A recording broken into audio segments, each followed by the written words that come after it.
Yan ang gagawin mo pagkatapos kumain ha. Pagising mo sa umaga, toothbrush ka ulit. Angela ha? Ha? Ha? Yan ang laging gagawin mo ha? Ano ba yan?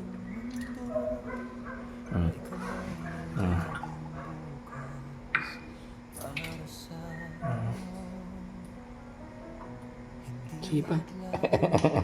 Sige. Oh.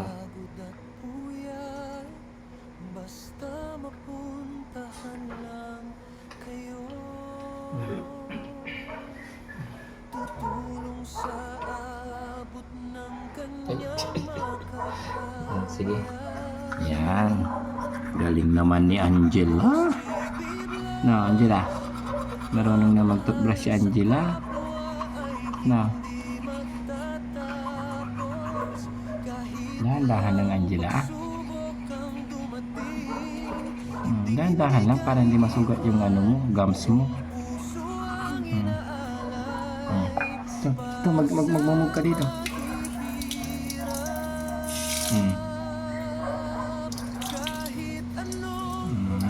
Okay.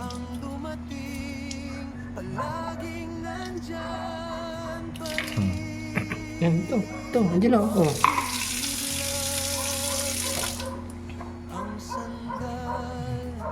Hindi ng kamay ni Angela.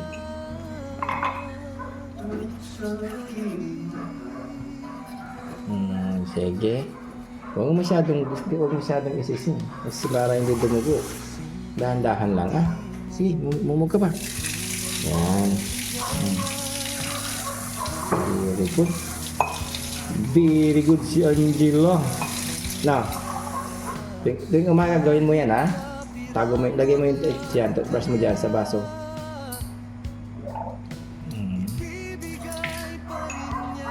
Sige, okay, alright. Itago mo doon sa pinaglagyan ko.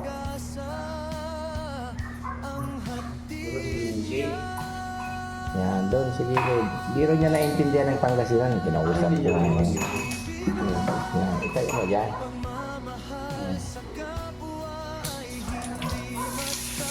Okay. Punta ka na sa kwarto mo. Pupunta na doon. Ha?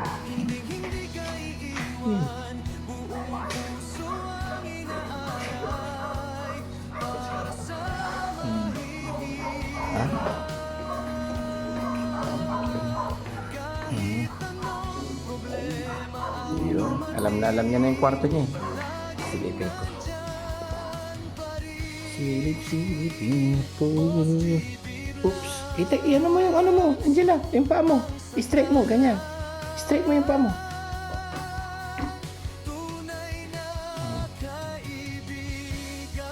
Yan. Straight mo yung paa mo. Yan, straight mo lang. Yan. Okay. Yan ka lang ha, Angela ha? Gusto mo yung ibang ilaw? Ha? Ay, dilim. Gusto mo ganyan lang? Ha? Ganyan? Oh, okay lang yung ganyan. Isis ko to. Ay, mali. Ano ba yan? Yan, ganyan. Sige, sinabi mo eh. Okay. Hindi ka dito na ka. Pagmamahal sa kapwa ay hindi matatapos. Kahit ilang pagsubok ang dumating, hindi ka iiwan. Buong puso ang inaalay para sa mahihirap. Kahit anong problema ang dumating, palaging nandyan pa rin. Boss JB Vlog. Para maging maayos siya, tingnan mo yung paa niyo. Ang sandal. Magalit si tatay, kukunin lang niya yung Tunay na ate, sabi ni tatay, tutulungan niya yung anak niyo, dadali niya sa pagamutan. Siya si Boss Kasi kawawa JB daw. Vlog. Ha? Tulog ay biglang pumunta. Doon nagpato-pato sa nandiyan. Sinong bumato? O hindi Ay naman. ano, yung ano yung asawa niya. Kating-kating na yung pukin niya. Sino? Ay no, yung mayroong pangalan.